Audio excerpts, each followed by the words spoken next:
Oke, saya yakin di antara kalian pasti sudah tahu mengenai rally grup B, di mana para mekanik dan engineer diberi kebebasan sebebas-bebasnya untuk berinovasi. Di era ini lahir berbagai mobil ikonik dan legendaris plus teknologi-teknologinya yang jauh melampaui zamannya, yang menurut saya pribadi masih belum ada tandingannya, bahkan untuk sekarang. Mulai dari all-wheel drive-nya Quattro yang merevolusi rally, sistem twin charging-nya Delta S4 yang brutal, kegilaan Renault yang mengubah hatchback murah jadi monster mid-engine, dan masih banyak lagi.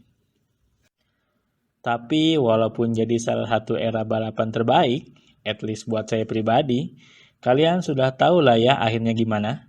Kadang terlalu bebas juga nggak bagus. Grup B akhirnya di-ban di tahun 1986 akibat terlalu banyak insiden dan kecelakaan yang merebut nyawa penonton juga pembalapnya. Sebetulnya dari 1985, FISA atau sekarang FIA menyadari bahwa arah pengembangan grup B ini harus segera dikendalikan. Masalah safety dan cost overrun akibat regulasi yang terlalu bebas menjadi concern FISA pada saat itu. Sebagai solusi, pada 1985, FISA merancang satu kelas balapan baru sebagai pengganti grup B yang diberi nama Grup S. Pada dasarnya, Grup S tetap mengambil filosofi Grup B yang membebaskan para engineer dan mekanik untuk berinovasi, tetapi juga lebih berfokus pada sisi safety. Jadi, regulasi Grup S rencananya akan membatasi power mobil hanya 300 horsepower saja. Bandingkan dengan power mesin mobil Grup B yang di beberapa kondisi bisa mencapai 1000 horsepower. Tapi walaupun power mesinnya dibatasi, FISA malah melonggarkan aturan teknis yang lain. Misalnya, pabrikan hanya perlu membuat 10 mobil homologasi untuk bisa ikut serta. Bandingkan dengan grup B yang butuh minimal 200 mobil untuk bisa mengikuti grup B. Oh iya, buat yang belum tahu, mobil homologasi adalah mobil versi jalan raya dari mobil yang akan ikut serta di ajang balapan yang dimaksud. Mobil ini harus dibuat pabrikan dan dijual secara umum supaya pabrikan tersebut bisa ikut balapan. Contoh mobil homologasi yang terkenal misalnya seperti Lancia Delta Stradale, BMW M3 E30, Nissan Skyline GT-R R32, dan masih banyak lagi. Kembali ke masalah teknis, untuk mesin yang bisa digunakan di grup S adalah mesin 2,4 liter normally aspirated atau 1,2 liter turbo dengan bobot minimum mobil 1000 kg. Penggunaan material komposit masih diperbolehkan seperti pada grup B. Grup S yang rencananya akan digelar tahun 1988 mencuri perhatian beberapa pabrikan. Terlebih, aturan homologasinya yang hanya 10 mobil membuat grup S semakin diminati. Pabrikan-pabrikan yang saat itu berlaga di grup B langsung melakukan riset untuk membuat varian grup S-nya. Sayangnya, akibat insiden Ford RS200 yang menabrak penonton di rally Portugal dan tewasnya Henry Toivonen beserta co-drivernya Sergio Cresto di rally Korsika, membuat grup B harus dihentikan selamanya. Terhentinya grup B juga berdampak besar pada masa depan grup S. Ya, seperti yang saya bilang di awal, grup S itu sebetulnya ditujukan sebagai versi lebih safety dari grup B, tapi dengan regulasi yang lebih longgar. Jadi ya overall sih sama aja. Singkat cerita, grup S akhirnya juga dibatalkan dan diganti oleh kelas rally yang baru dengan nama grup A dengan regulasi yang lebih ketat. Nah, terus gimana tuh nasib mobil-mobil prototipe grup S? Ya, jadinya mereka nggak pernah balapan dan hanya menjadi showcase buat pabrikannya. Tapi walaupun begitu, ternyata mobil-mobil ini mempunyai spek yang nggak kalah gahar, bahkan beberapa lebih gahar dan inovatif bahkan dibanding versi grup B-nya. Mau tahu mobil apa aja? Yuk langsung kita bahas.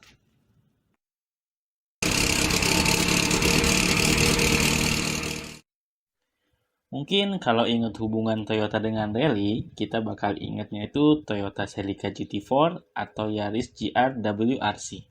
Tapi sebenarnya Toyota itu ikut grup B juga loh, pakai Toyota T-City atau Twin Cam Turbo. Sayangnya di grup B waktu itu, tahun 1983, Toyota T-City masih mengandalkan konfigurasi RWD, yang mana RWD sudah mulai nggak bisa mengimbangi keperkasaan AWD. Jadi secara prestasi, mobil ini bisa dibilang nggak ada, dan jadi mobil balap Toyota yang terlupakan. Nah, waktu dengar bakal ada rally kelas baru, yaitu grup S, Toyota ingin memulai semua dari awal. Lalu dibuatlah jagoan baru mereka yang bernama MR222D. Ya, kalian nggak salah baca atau dengar, mobil ini dibangun dari sports car mid-engine-nya Toyota waktu itu, yaitu Toyota MR2, yang dibuat lebih lebar, lebih besar, sehingga bisa menampung ban dengan ukuran lebih besar, sehingga dapat meningkatkan kestabilan. Lalu, pop-up headlight MR2 yang ikonik diganti dengan fixed headlight plus ditambah lampu tambahan di bagian bawahnya. Untuk mesin, kabarnya mesin yang digunakan ada dua jenis, yaitu mesin 2,1 liter 4T GTE yang juga digunakan di Toyota T-City dan mesin 2,2 liter yang digunakan di mobil balap grup C yang juga jadi kemungkinan nama MR222 ini berasal. Untuk tenaganya sendiri, rumornya berkisar antara 600 sampai 750 horsepower dengan bobot yang hanya 750 kg.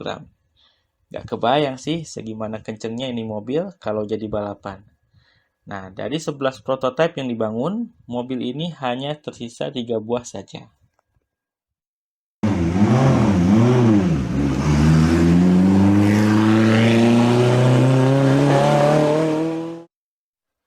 Untuk berkompetisi di grup S, Lancia mengembangkan mobil baru dengan nama Lancia ECV atau Experimental Composite Vehicle. ECV dikembangkan dari Lancia Delta S4 dengan kode project SE040. Nah, SE040 ini awalnya dimaksudkan Lancia sebagai improvement dari S4 yang berfokus pada improvement di sisi reliability, gearbox, dan mesin. Tetapi improvement paling signifikan dilakukan pada bagian aerodinamikanya. Tapi karena dilarangnya grup B, maka konsep SE040 ini dilanjutkan menjadi Lancia ECV.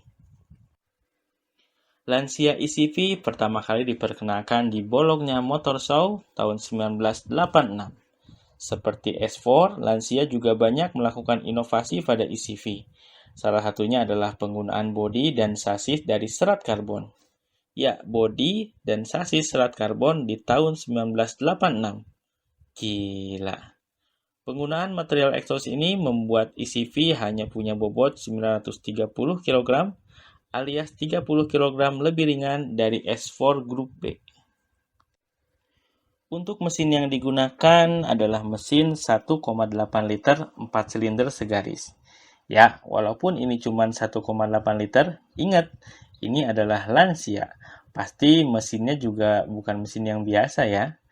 Nah, mesin 1,8 liter ini diklaim Lancia mampu menghasilkan power sampai 600 horsepower. Buset, gimana ceritanya itu? Nah, yang unik dari mesin ini adalah mesin ini tidak lagi menggunakan konfigurasi twin charger seperti S4, tapi menggunakan sistem twin turbo dengan jalur manifold terpisah dengan sifat sekuensial. Artinya, ada turbo yang bekerja di RPM rendah dan ada turbo yang bekerja di RPM tinggi. Jadi, power band-nya lebih merata dan mengurangi turbo lag. Tidak puas dengan ECV, Lancia kemudian mengembangkan ECV menjadi ECV versi 2. Yang unik, untuk menekan kos, ECV versi 2 tidak dibuat dari nol. Tapi Lancia mengorbankan ECV yang pertama untuk dibuat menjadi ECV versi 2. Nah, ECV versi 2 ini difokuskan pada peningkatan sektor aerodinamika, ditandai dengan bodi yang lebih membulat, jauh meninggalkan kesan kotak dari ECV yang pertama. Untuk sektor mesin, kurang lebih masih sama seperti ECV, tapi untuk mengurangi turbo lag, turbo high RPM untuk isi V2 dibuat lebih kecil.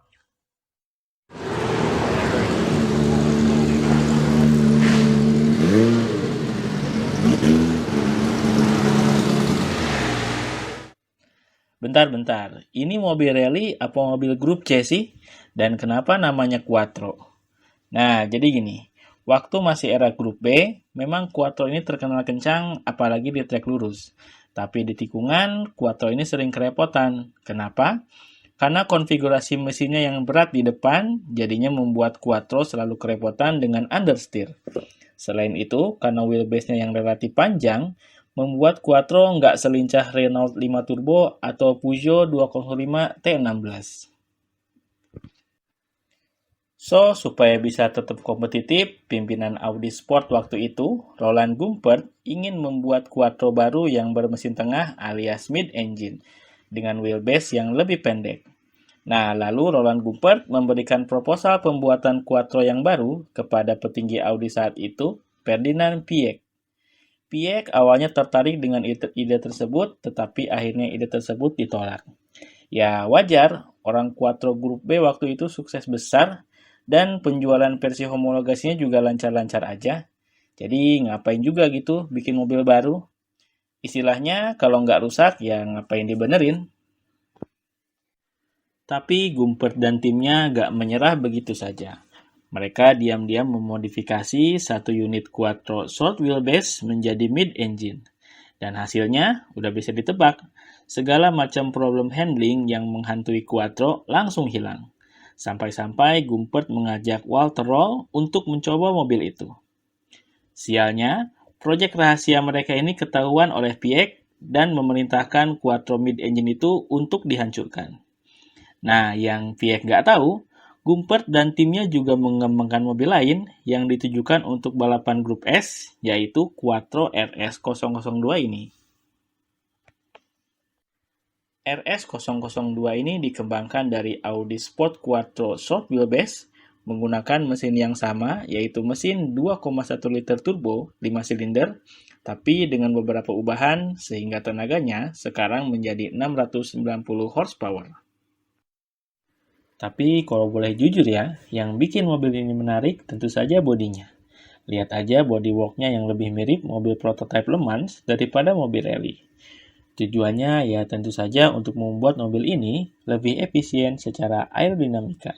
Dan karena bodinya ini, bobot mobil ini diklaim cuma 1000 kg dan mampu mencapai top speed 300 km per jam.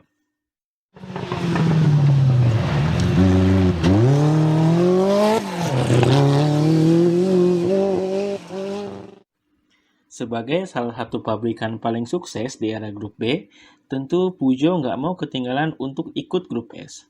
Bedanya dengan Audi, mereka nggak perlu tuh sembunyi-sembunyi buat mengembangkan mobil baru mereka.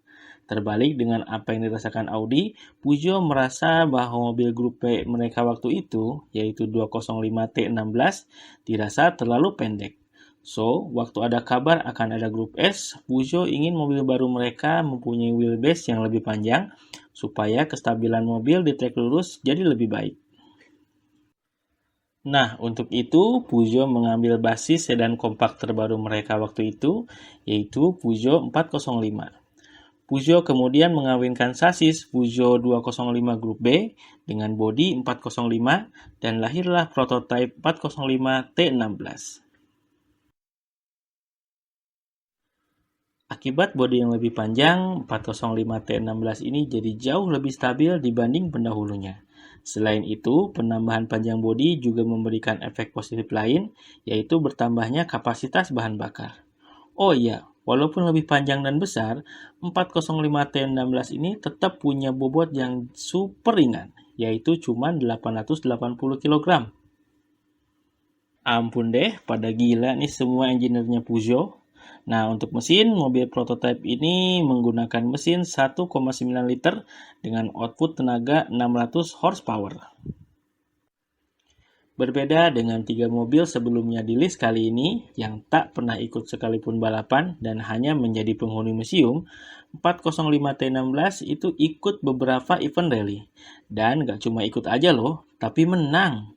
Nah, rally apa saja kah itu?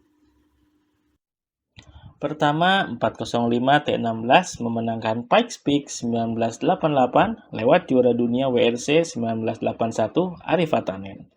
Nah, di tahun berikutnya, mobil ini kembali memenangkan Pikes Peak, kali ini dengan driver Robbie Unser. Selain Pikes Peak, 405 T16 juga ikut salah satu balapan paling ekstrim di dunia, yaitu Rally Paris-Dakar di tahun 1989. Dan hasilnya, ya menang dengan driver yang sama, yaitu Arif Atanen. Gak cukup sekali, di tahun berikutnya lagi, alias 1990, mobil ini memenangkan kembali Rally Paris-Dakar. Nah, hal ini membuktikan gilanya spek dari mobil grup S. Ya, gimana gak gila? 405 T16 yang digunakan waktu itu menggunakan sistem 4-wheel steering yang jadi teknologi baru banget di ajang rally waktu itu. Edan. Nah, itulah sedikit pembahasan mengenai grup S dan beberapa mobilnya. Sebetulnya, selain mobil-mobil tadi, ada banyak banget mobil grup S yang belum tercover di video ini. Alasannya adalah mobil-mobil grup S itu kebanyakan cuma prototype, jadi sangat susah untuk mencari videonya, footage-nya, atau data-datanya. Tapi kalau video ini tembus 1000 view dan 1000 like, saya janji deh saya akan buatkan video buat mobil-mobil lainnya, walaupun saya harus ngubuk-ngubuk internet. Hehehe. Oke, sampai jumpa di video selanjutnya. Terima kasih sudah menonton video ini. Jangan lupa like dan subscribe. Bye!